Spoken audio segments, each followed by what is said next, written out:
Thank you and good afternoon. This is Sam Vaughn for Sam Sports Report. We're going to lead off with the story of who's going to be the next coach in. Mike McCarthy may take the job in Chicago. The Bears should hire Ben Johnson. We've been over that. Definitely not Mike McCarthy. He would be a failure in my mind. Mike Vrabel, former Titans coach Deion Sanders, Kirby Smart, former Cowboys assistant Keon Millimore, and Wes Phillips. Joe Brady would be my guy. Hi, Jason. How's it going? Not too bad. How are you? Good. We want to do NFL mental health topics or basketball to start. Um, NFL. Okay. First question I got. Cowboys keep. I might have asked this before. The Cowboys keep head coach. Are you asking me if they should? Both. Um, I don't see a better replacement since Belichick got the North Carolina job. Um, Is he the best replacement?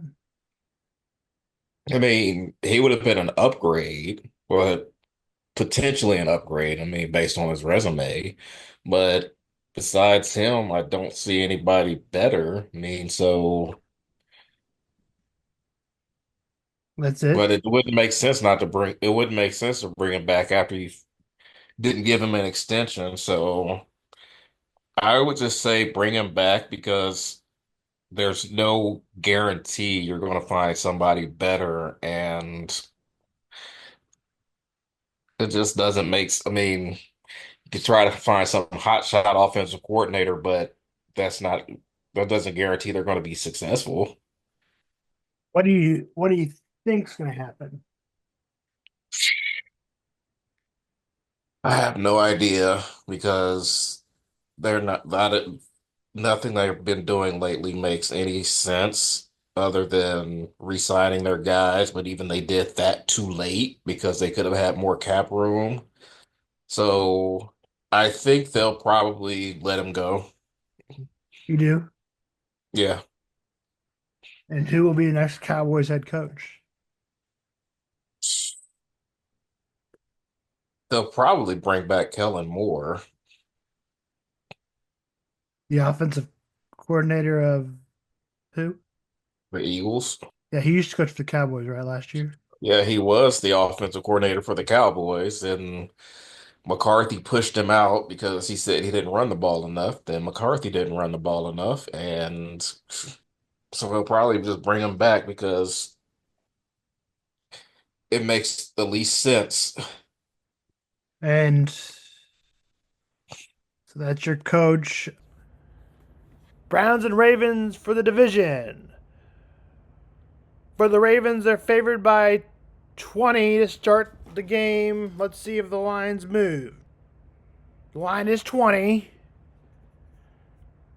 Uh, Browns, Ravens for the division. Ravens are favored by 20, so I'm not going to give a miracle that I thought would happen.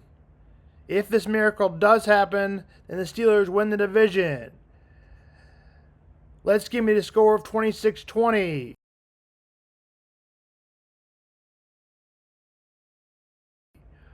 Players to watch out for: Bailey Zappi, Nick Chubb, Jerry Jeudy.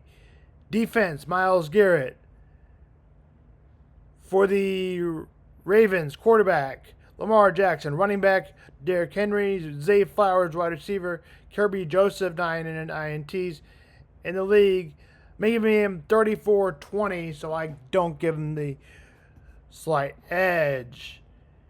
Defense also Kyle Hamilton, also a player to watch out for the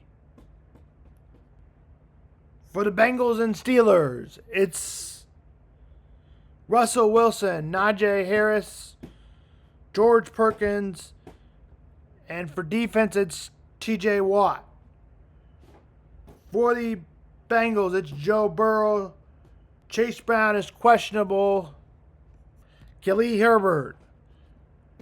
Defense, wide receiver, Jamar Chase, one of the best in the business, maybe right behind wide receiver for Justin Jefferson, right behind him. Khalil Herbert would start if Chase Brown didn't start. Defense, Trey Henderson.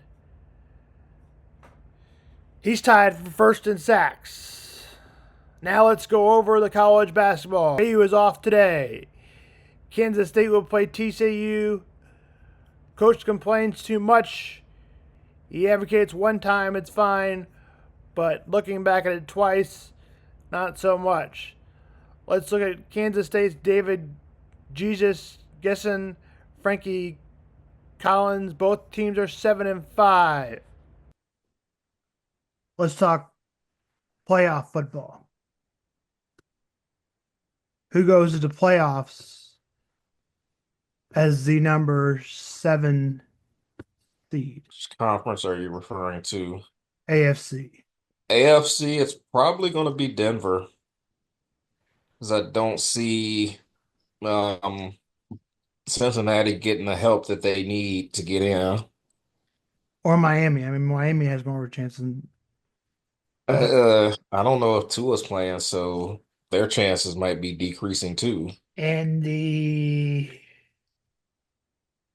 I guess I'll take the Denver.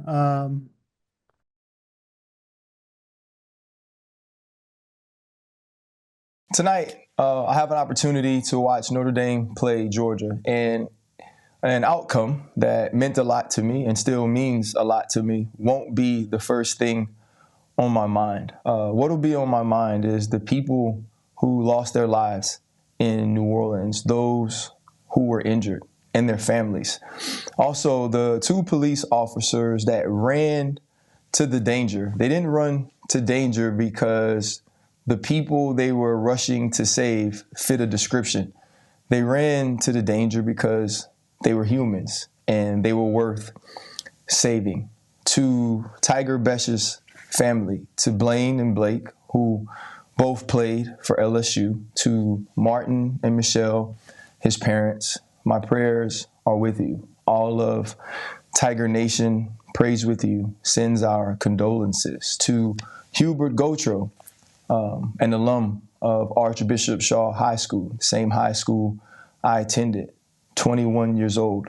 My heart, my thoughts, my prayers, and my condolences are with your family as well. To the other 13 people that lost their lives, all I can say is I'm sorry. To the dozens more that are injured, I pray for your healing, not only physically, but mentally and emotionally. And to those police officers that showed what the best of us can be, I say thank you. I say thank you for the reminder that it doesn't matter your ethnicity, your race, your upbringing, your religion, is that you matter. And I think that's the beautiful thing about our country. That's the beautiful thing about our people, is that in the darkest of times, we come together and put silly things aside. In a year like 2024, where things could seem so divisive, I hope that something like this brings us all together. I pray that we now see it's not about fighting the good in us. It's about fighting the evil. It's about finding love when others choose to use hate. New Orleans is where I was born and raised. I spent so many nights on the streets of the French Quarter, on that street. I was on that street probably an hour and a half before everything happened. New Orleans is the greatest place on earth, the most welcoming people. 20 years ago, water tried to drown our love, and we didn't let it. And we won't let hate do that either. So to all the people who were affected, I say I'm sorry. To all the people who ran to help, I say thank you. My thoughts and prayers are with all of those affected. And though we'll get an opportunity to watch a football game, we know that the loser of that will not be the people that have lost the most. I love you all, and thank you.